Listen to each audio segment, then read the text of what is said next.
Ready? Thank you. Just starting my timer because I've been known to go over time in the past.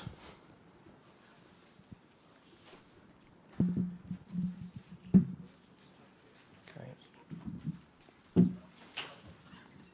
Here we go. Okay, so first session is entitled A Look at Blockchain, the AWS Blockchain Templates, and Actual Use Cases. I'm Mohammed Munem, a Specialist Solutions Architect at Rackspace. Been working at Rackspace for nearly 2 years now. Currently working at an enterprise customer. I really don't know why I've still got hair remaining of all the process that I have to deal with on a daily basis. More of a process monkey than an actual engineer at the moment. But here we go. I have a keen interest in blockchains. I've got a background in cryptography through I did a master's at Royal Holloway on information security. And I mined a few Bitcoins in the past. I sold 200 when I thought it'd never go any higher than $50. So that's my claim to fame. But hey-ho.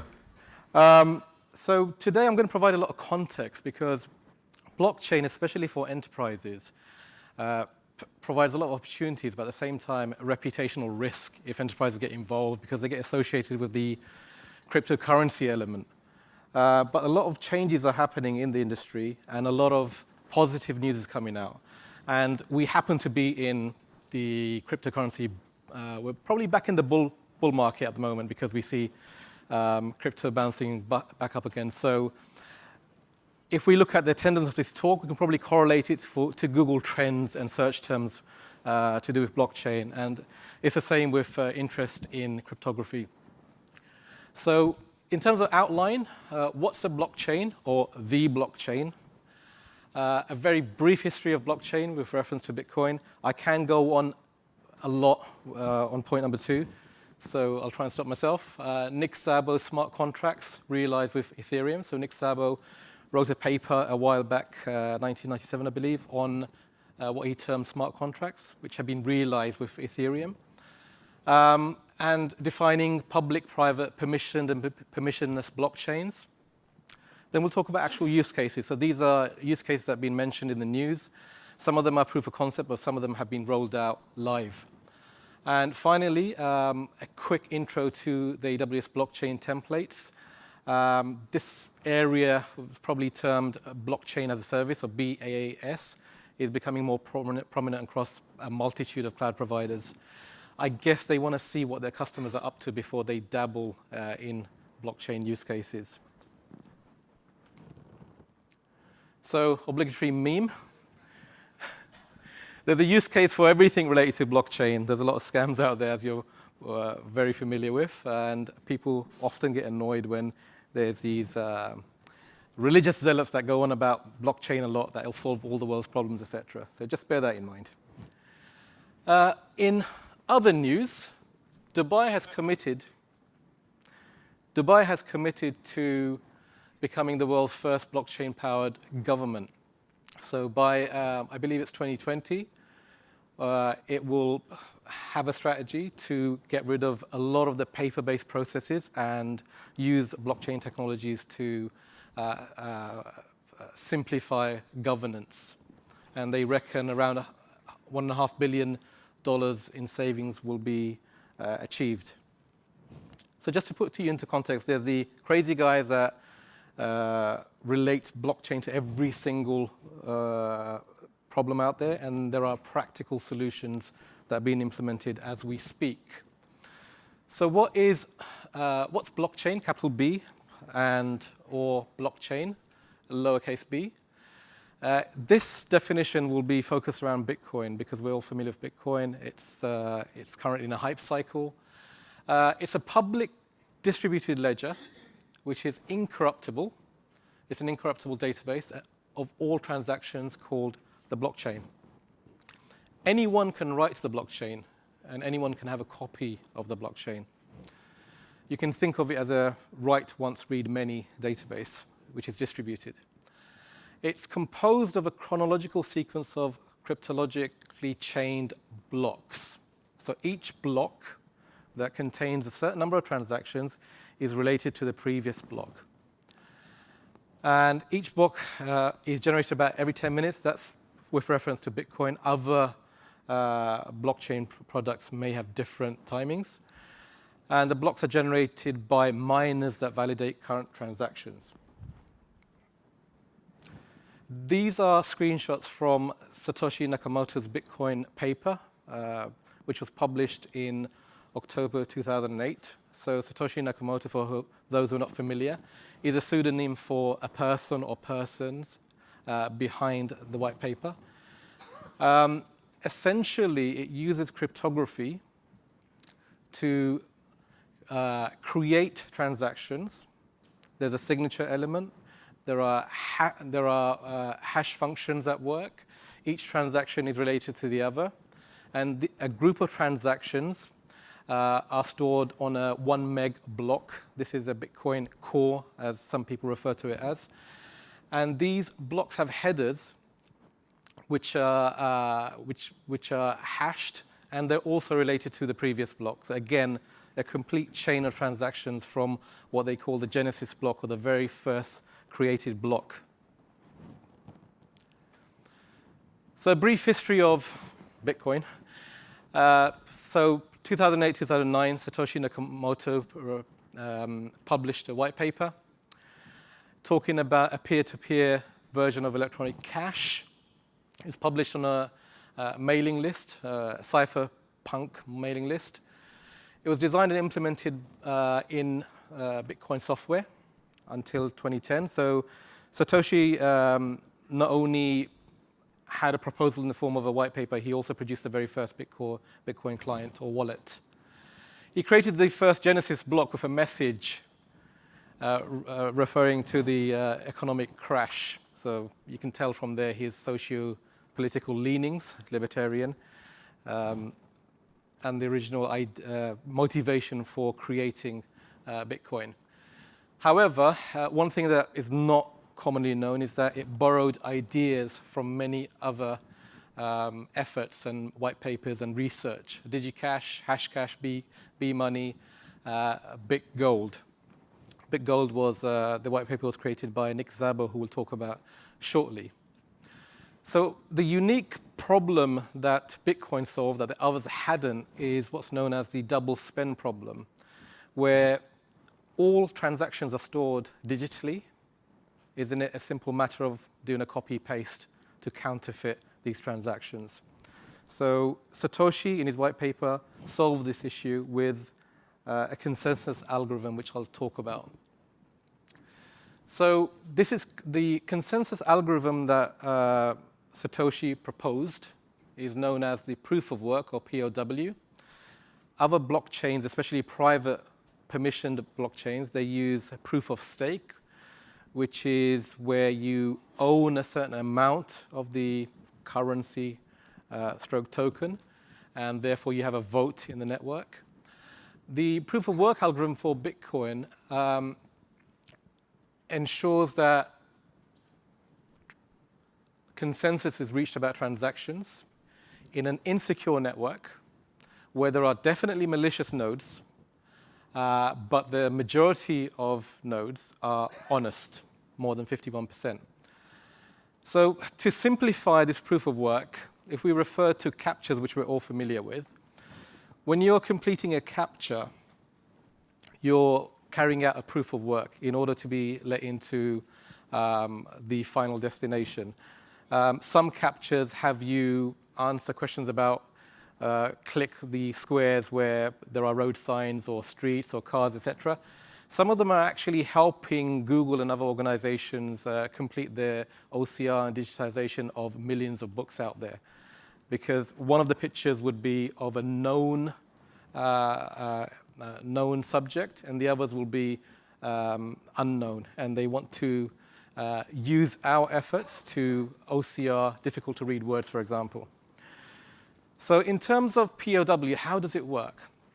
So I mentioned that transactions, a number of transactions of size up to 1 meg, fit inside a block. The block has a header, and in terms of mining, you are required to come up with a random number, or a nonce, which when concatenated with the block hash, or block header hash, comes up with a number, I'm simplifying it, a number which starts with a minimum number of zeros. So this minimum number of zeros is known as the mining difficulty.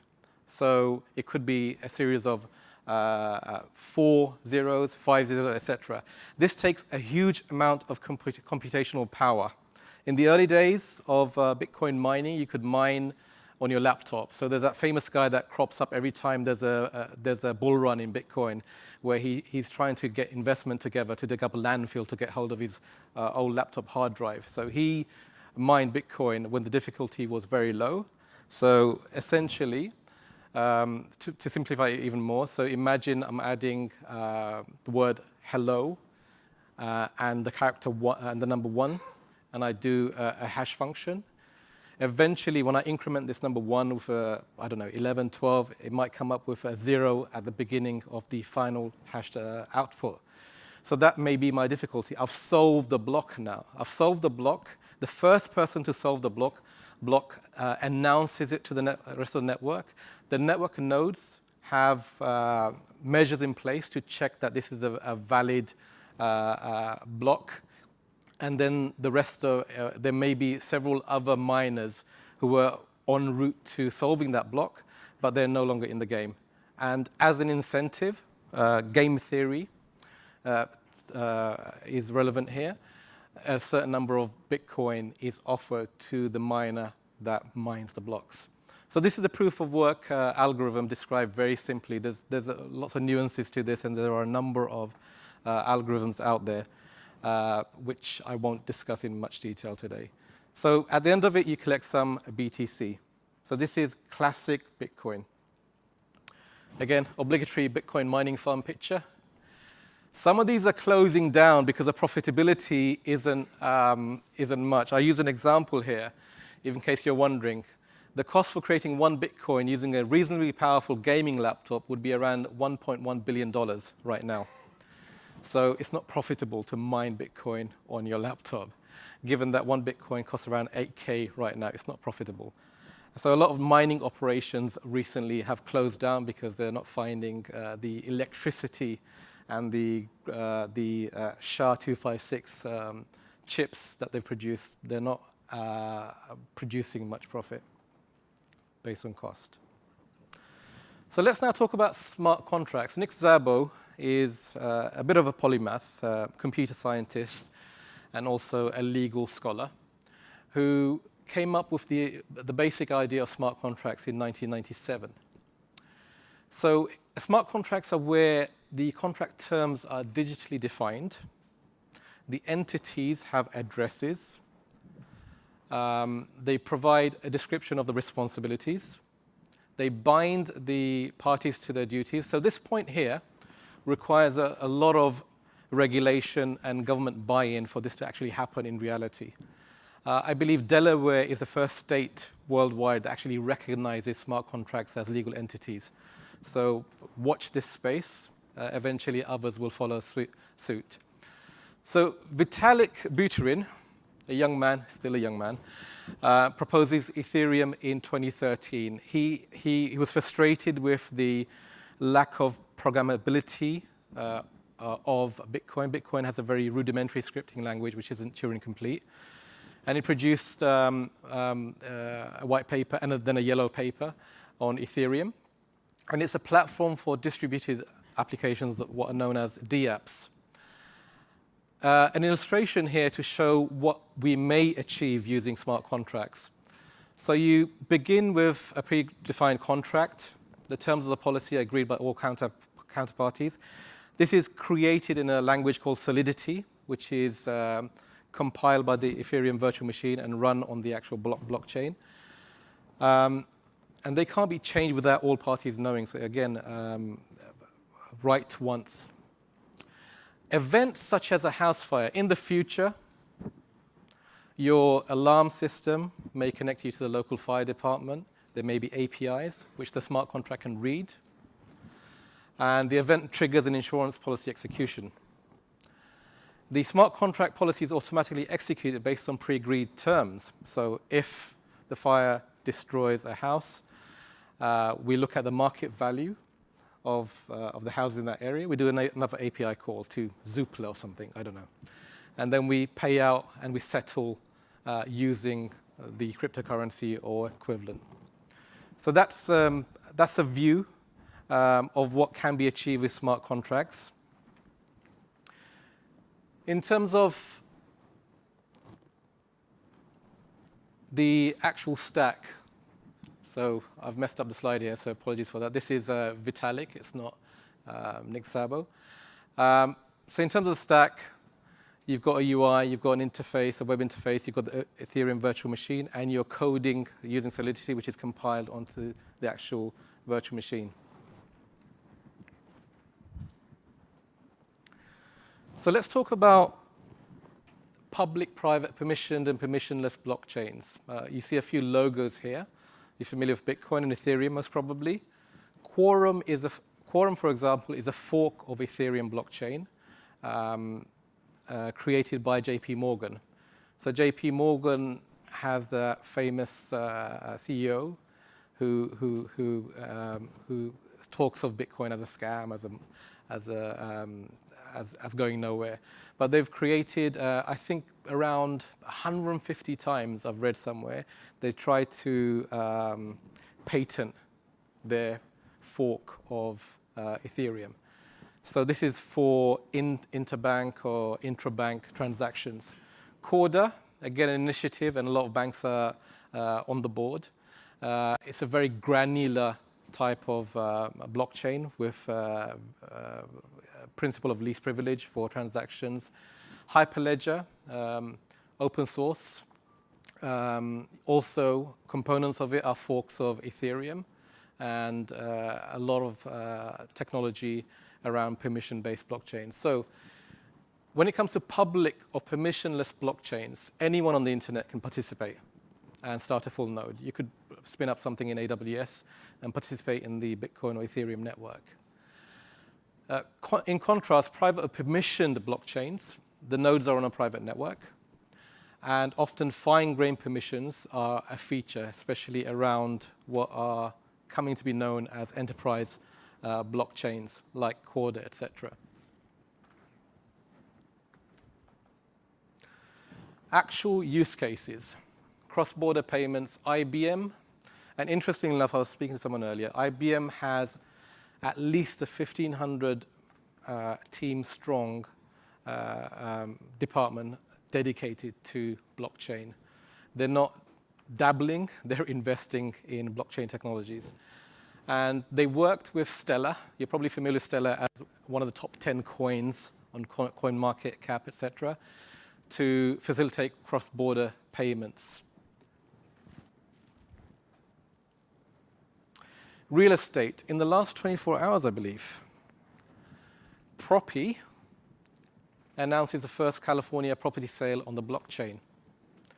So again, we're beginning to see the emergence of actual use cases and regulation being more friendly towards blockchain and associated use cases. Switzerland, also in the last 24 hours or so, in the city of Zug, or Zug, I don't know how you pronounce it, announced the first blockchain-based test vote that being completed successfully. So in terms of use cases, anywhere where you need to have a distributed database, which doesn't require an arbiter to, for example, in the case of banks, there's a bank that the bank looks after the ledger centrally. This is distributed in nature. It doesn't require any single person to manage it. You require proof that a transaction has happened and irrefutability and no deniability in terms of transactions. Blockchain is a perfect use case for that. What it isn't a good use case for is it's not going to replace Oracle, RDS, etc. anytime in the future. It's got specific use cases. So for example, when it comes to the consensus algorithm of blockchain, it requires a certain number of confirmations before a transaction is accepted into the network. Some blockchains require upwards of 30, 40, even 100 confirmations before a transaction is accepted into the network. So anywhere you need relational databases, et cetera, it's not going to be a good use case.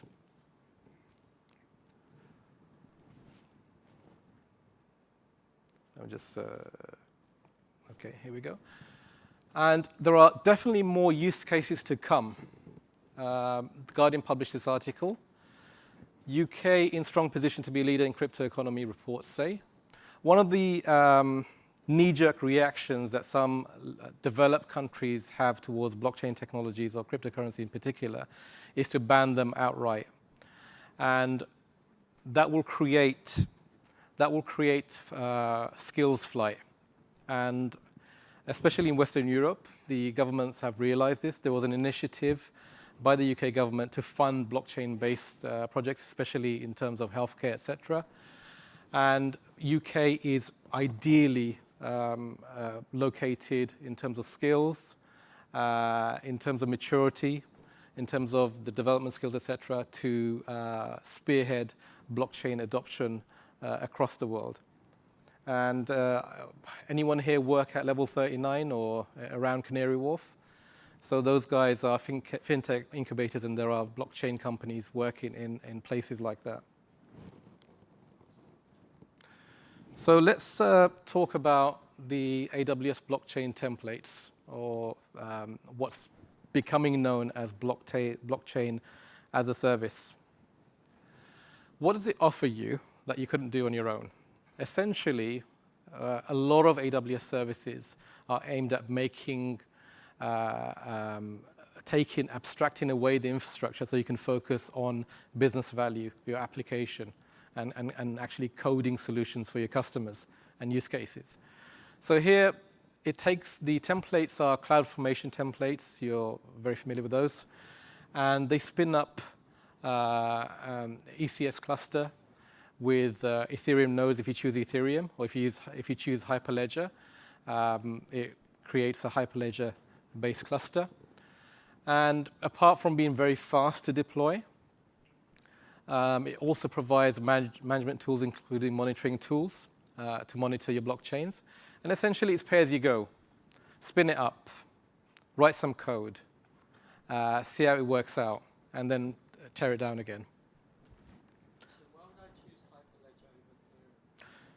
OK, so Hyperledger is Ethereum is a network where all nodes that participate in the network can see all transactions. So from a least privileges perspective, I'll give you an example. So if you were in a supply chain type use case, and you have multiple layers of suppliers and retailers, there'll be markups along the way, and you do not want visibility of these markups to respective nodes, for example. And in permission blockchains like Hyperledger, you can decide which nodes have visibility of transaction details, et cetera.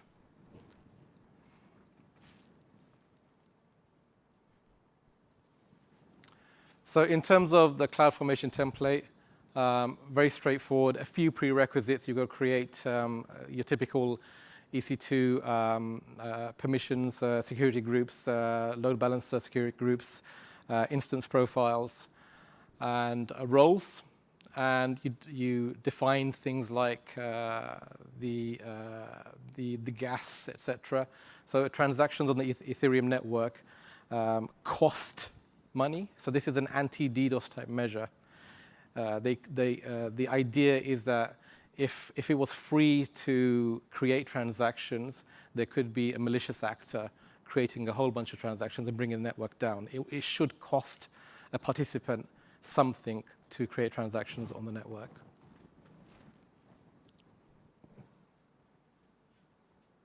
So, a few minutes early. I'm happy to take questions, etc. So now go build some DApps.